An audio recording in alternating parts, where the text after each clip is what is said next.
Today we are going to talk about Games Workshop's sales tactics as we discuss the brand new Necron event only made to order Lord, and it's coming right up. Necrons! Nick speaking, and welcome to this video. Right, today my first video using OBS to record my video. It's going to be interesting to see how it came out. We are going to be looking at a Games Workshop community post, so let's get straight to it. These brilliant event heroes will be available this Saturday for 9 days only. Woohoo! 9 days. Yes, of course, we've got the new Necron Lord, and we've got, well, some Age of Sigmar thing that we don't care about. If you've ever been to a major tournament event, you'll know that there are often a clutch of fantastic new models released exclusively at these events, a neat little badge of honour for attendees. But in a curtailed tournament schedule, it's been very difficult to get hold of them. So, some of the characters intended for events in 2020 and 21 are being made available for everyone to buy on a time-limited basis. Stormcast Eternal, blah blah blah, and a fabulous Necron Overlord, Hasmoteph The Resplendent, will be available to purchase as a made-to-order miniature on gamesworkshop.com from Saturday the 24th of July for 9 days only. Now, of course, this model was an event model only. We got a snip of this model I think it was a couple of months ago actually, and it's going to be just for tournaments. And yeah, a lot of people was not happy because they couldn't get hold of the model. Just, I think, 3 tournaments were around at the time. So Games Workshop have obviously listened to everyone and decided to make it a made-to-order miniature.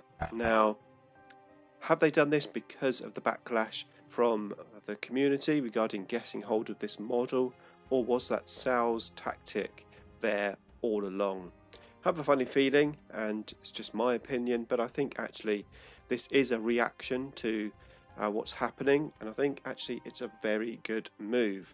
Now, there is advantages and disadvantages, of course, to made to order, and we'll talk about those in a minute, but first of all, let's have a closer look at this miniature. So we just scroll straight past this guy.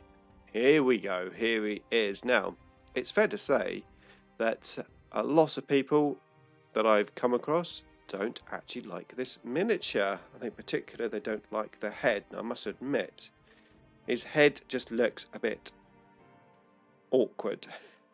I think it's just rotated round a little bit too much, and he has a bit of a gormless look.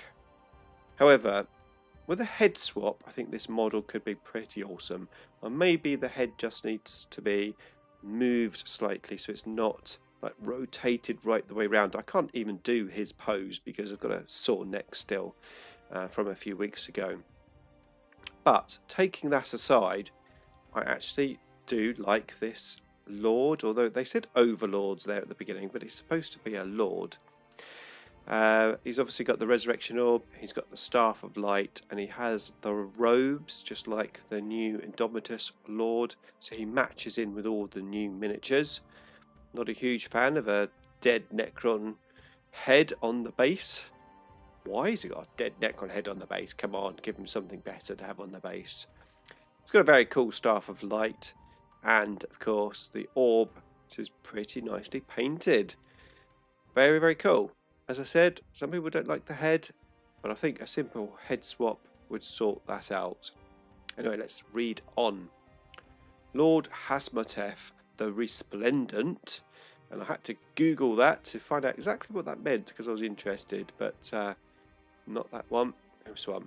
Resplendent, attractive and impressive through being richly colourful or sumptuous. she was resplendent in a sea green dress. Yeah, okay. Where are we? Here we go. Okay, so meanwhile, is equipped with a resurrection orb and a staff of light, and you can use him to represent a lord or even a mighty overlord. So he can stand in as both. He's on a bigger base, so that's fine. Within your Necron dynasties of choice. So it's pretty cool. Basically just another model to use in our armies that looks a little bit different. He also has what we hope you would agree is a distinctly dapper diadem, which again I googled, as you've already probably seen. Yeah, a diadem is a type of crown, specifically an ornamented headband worn by monarchs and others as a badge of royalty. So GW obviously have thought quite long and hard about the name that they've given this guy and the reason why he's got that rather elaborate crown or headpiece. Pretty cool, I suppose. At least they've thought about it.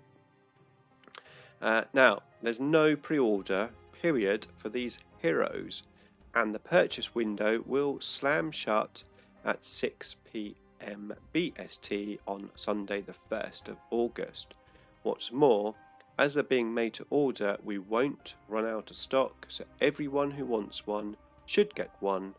Just remember, as with all made to order models, it can take longer for them to arrive. So we've got a made to order version. This miniature is available to everyone, which is just awesome because I wanted one, whether you like it or not. I'm a Necron collector and I want at least one of these in my army. Maybe one to have to convert and one to build just normally. So they're available and that's fantastic. Available from this Saturday. I'm going to be trying to order at least a couple if I can. Made to order. It's great. They're not going to run out. So they just make however many orders they get. Now, this is fantastic for us who are able to buy these miniatures in this period of 9 days. But there's going to be quite a few people that just aren't going to be able to do that for whatever reason.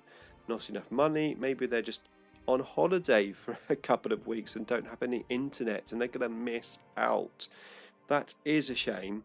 And of course, it's not going to stop eBay scalpers because I'm sure a lot of them will be buying these miniatures made to order in the view of selling them in the future. And that's something which I've experienced as a collector, trying to get hold of older miniatures. Like when I was trying to find an Aldar Bone Singer, I had to pay quite a bit to get one of those miniatures, but I wanted it for my collection.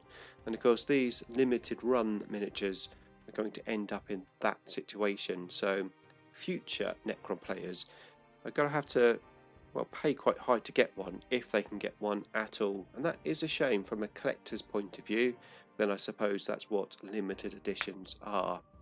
However, I think this isn't a tactical play from Games Workshop. I think this is a genuine help the community out and a good opportunity for all of us Necron players. But what do you think? Let me know in the comments box below.